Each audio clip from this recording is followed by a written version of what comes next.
Hey, what's up? Hope everyone's doing okay. So today is, or this week is week 16, and it's First Kings 8 through 22. And so this week on Sunday was actually Easter. And so I have this kind of interesting thing. I don't know what everybody else thinks about it, but it's really interesting because you have Friday, right? Friday is Good Friday. That's when Jesus died. And then he rose again 3 days later, but Easter is 2 days later. But he also says that on the third day he will rise. So is that the third day?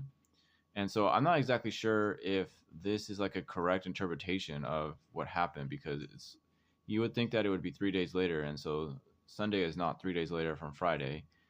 But there's also maybe the way it's wording, so I'm not 100% sure, but it just seems kind of strange. So, but any rate, so there was Easter, and then so this one was like I said, First Kings 8 through 22, and so what you have pretty much is you have Solomon and you have his kid Rehoboam, and then the king of Israel. Because when Solomon dies, the kingdom is rent in two because it talks about how Solomon loved many women, and because he loved many different women, he had many wives.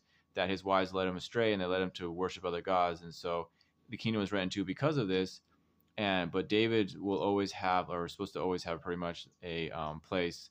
And so you have Judah, which is David, then you have the rest of Israel, and I'm pretty sure Judah's Jerusalem. David's Judah was like the main capital is Jerusalem, and so that's where they have the temple. But the rest of the tribes, or pretty much the rest of the tribes, went with Israel, and then you have Jeroboam is the king of Israel. So you have Rehoboam and Jeroboam, and so you have like this conflict between these two different things that just last, and they have war between from their kings for for secession, just pretty much.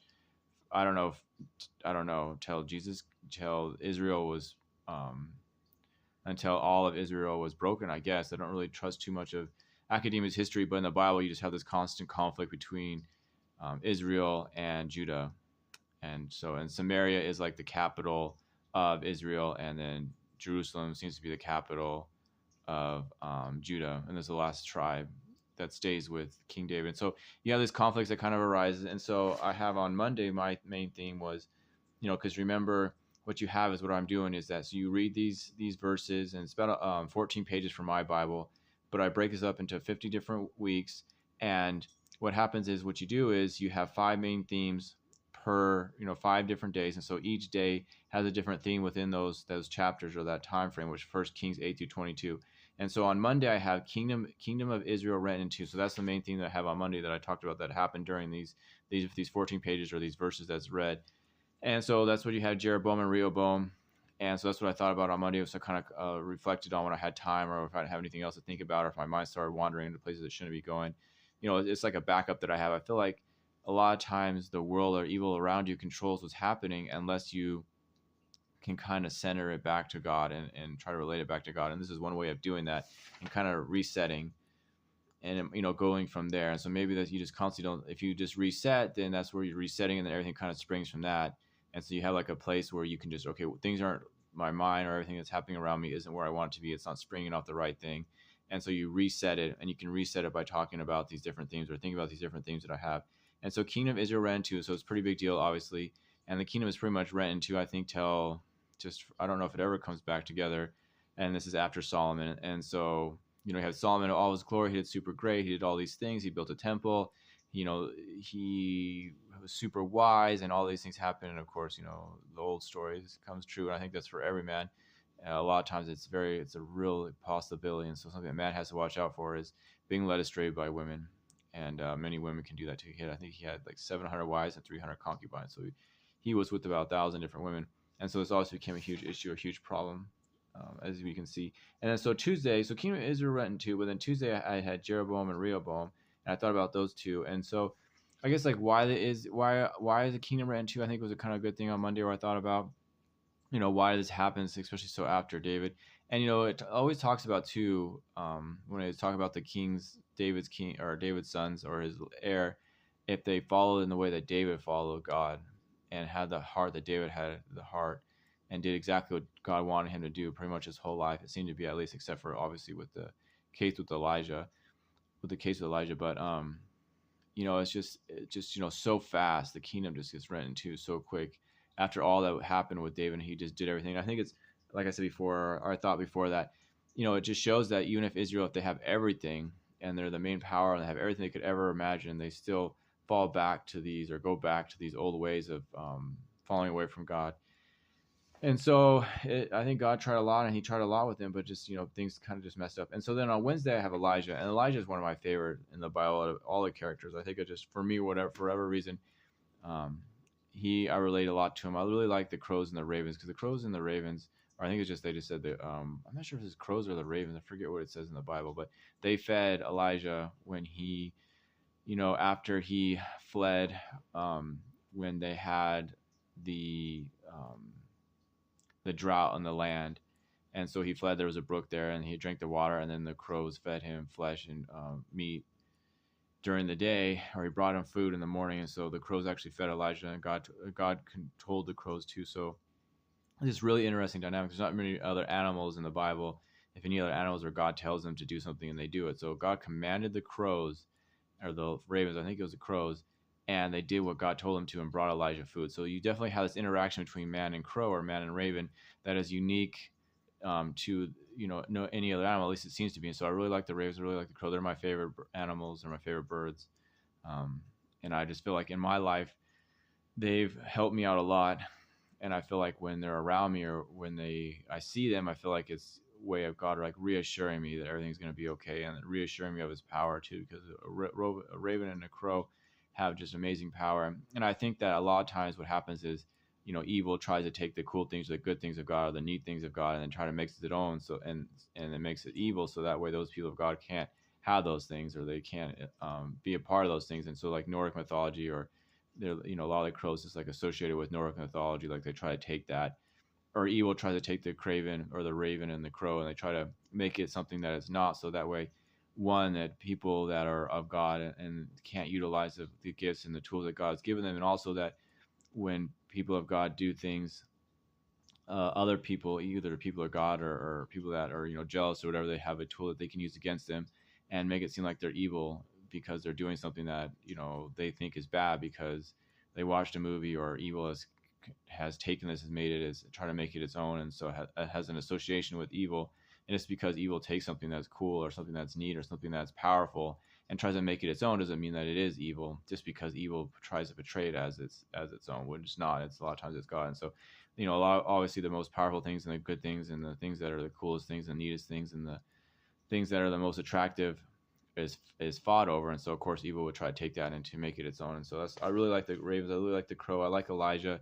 He he has the huge event, where he not only did he do the drought, but after he did the drought, he he did one of the most famous things was where he had the burnt offerings, and then he had all the priests of Belial, and the priests that did the groves, and it was like 450 of them, and they had an ox. They each had their own ox, and then they cut it up and they put it on wood, and Elijah challenged him, saying, okay, if your God is a God, he's the most powerful thing in front of all the people, like let the people see. And he told the people, like, let's see who's what. And no, they couldn't get their God, or they couldn't get Belial, or they couldn't get anything to light up the sacrifice, or put fire on the sacrifice. And then Elijah just like, okay, God, he like made it, he put like water on it, and he did all that stuff, and then he said, if God, if you're the God, like show the people that it is. And so the fire came down from heaven and consumed the sacrifice, and it burned it up and just sipped up even the water. And so like you have these huge things, and then Elijah told them all to capture the 450 priests of Belial in the grove and to kill them. And so they did. And then after he did that, even though he caused and then after that he made the drought go away. So even though he made the drought go away that he caused, or that God caused, and he made the drought go away and people saw it, even though that they saw him cast meteorite and to dry up all things, and they saw all that happen, and they still, the queen, sent out a message saying that, to Elijah, that if he survives, then, may the gods do to her what she wants to do to him, or something to this respect. And so she just threatens his life. And so he still runs away, and he's super afraid and stuff like that, even though after he did all these things. And so, he didn't think there's anybody else that was of God. And he did a lot, right? And Elijah did a lot, and so I really like him a lot. And then he's still talked about in Second Kings. He's just a really big part of it. And then and then on Thursday I have Elisha, not Elijah, but Elisha, and so that's like Elijah's protege, or his his student. And Elijah, you find out later he does some pretty interesting things too. He's got a lot of power. He wants the power of Elijah, and he does some pretty interesting things. And he's a really strong prophet in himself. And then one of the interesting things with him is when the kids like cursed him, made fun of him, called him bald or something. Then he had like a bear come out and kill the kids. That was interesting. It was an interesting thing to kind of think about and why that happened. At least for me, that stands out a lot because there's just a lot going on there. Like, why would the bear kill the kids? How old were the actual kids? And when do you have, when do you have accountability for your actions? And how much power does a prophet have? Was this the right thing to do just because he did it? And then another thing too is like, I think it was Elisha, not Elijah, but when they came looking for him, and like he just said, okay, if I like he's like a captain of guard came, a group of soldiers came to find him and to get him, and like, if are you the man of God? He's like, if I be the man of God, then let a meteorite fall from heaven and kill all you. And so like a meteorite fell from heaven and killed all of them. And then another captain of the guard came to get him, and then he's like, are you the man of God? And he's like, if I be the man of God, then let a meteorite come down from heaven and kill everyone, or cast fire come from heaven. So they killed all the guard and all the people that's with them. And then the third guard comes to him and said, please just don't kill me, man, and just come to me, to the king. I'm pretty sure that was Elisha, not Elijah. I haven't got to that part in Second Kings yet, but I kind of forget. But that's another reason I'm like rereading the Bible. I think it's really good too, because you kind of remember these little subtle differences. I mean, it's a big difference because it's a different person, but this event still happened to a prophet of God, and so, but it just becomes more ingrained in you, and it becomes more interesting. So another thing I was reading was really interesting is when when Rehoboam and Jeroboam were to fight each other, even though they didn't end up fighting each other. It says that the tribe of Dan. It says that only Judah was left to serve Rehoboam, Solomon's son. But then it says, right after that the tribe of Dan mustered like 180,000 people to go fight with Rehoboam, to fight Jeroboam. And the thing is, like, well, I thought it was only Judah. And so I actually Googled this, and in Google it says like this is a contradictional state because Dan did come and help him. But these could have been, even though the tribe of Dan, Judah was the only tribe that stayed with Rehoboam. David's son, his heir, is just the tribe of Judah. Just because 180 people came from the tribe of Dan doesn't mean that the tribe of Dan was with Judah. It could have been these people could have been people that that rebelled against the tribe of Dan, and they went to fight with Rehoboam, but they still are the children of Dan. Doesn't mean that the tribe of Dan was with them just because these members of the tribe did this thing. And it could not have been all of them, or it could have been most of them, but the tribe of Dan itself, for whatever reason, was not with Judah. But just because the tribe wasn't with them doesn't mean that people didn't rebel. And because obviously there's lots of rebellion. And so I just thought this was interesting because Google made it seem like it's a complete contradiction, but this is like a possibility. And so I think that a lot of times things in the Bible happen and they seem like contradictions, and you can think of things sometimes that happen that could have been true just because it's not true, but doesn't mean it's necessarily a contradiction just because you don't understand it. Just because something doesn't make sense to you and say, okay, well, this isn't possible, it's a contradiction. Just because you can't think of anything else how it could be possible doesn't mean it's a contradiction just because you don't understand it, or just because you can't think of an event that happened. And I think it's like a learning experience a lot of times too, because you come to something in the Bible that doesn't make sense. You're like, it doesn't make sense, so therefore it isn't. No one else can make it sense for me. Since no one else can make it sense, nobody else can tell me how it makes sense, and I can't tell it how it makes sense, then it must be a contradiction. But just because no one else can tell you, and just because you can't make it sense of yourself, doesn't mean that the information isn't hidden, or doesn't mean just because you don't understand it that there isn't an understanding, there isn't a reason for it. And so I just think that this is kind of an interesting thing that a lot of people go through, and I went through at least a lot of times too. You start losing your faith because something doesn't make sense, or somebody can't make it make sense for you. And but like Jesus, he's like, I'm the way and the truth and the life. Nobody can come through me nobody can go to the Father except through me. So how does that make sense? Because like people that supposedly never got a chance to know Jesus in their heart or whatever. But there's a lot of things there's lots of different possibilities. And one thing, because Jesus talks a lot in parables, this could just mean because Jesus is the truth. So nobody comes to God unless they go through the truth. Is this what Jesus was saying, or is this like a possibility for those that don't know Jesus or don't have a chance in their life to know Jesus? Maybe it's just those that know the truth, because Jesus is the truth, the way, and the life. So maybe that's what he's saying. So he speaks in a lot of parables. So that's something that couldn't make sense for a long time. I think it hurt my faith, and I would go to people and I would try to seek this answer, but I could never find it. And this is something that maybe has come into my heart, that maybe this is what this means, or at least this is what this means for me at this time, for me to have enough understanding for where I am in my walk, and at least it makes sense for me, and I do enjoy it. So then on Friday I have Micaiah, and so Micaiah was really interesting. I don't know in Second Kings it talks about it anymore, but he's the one that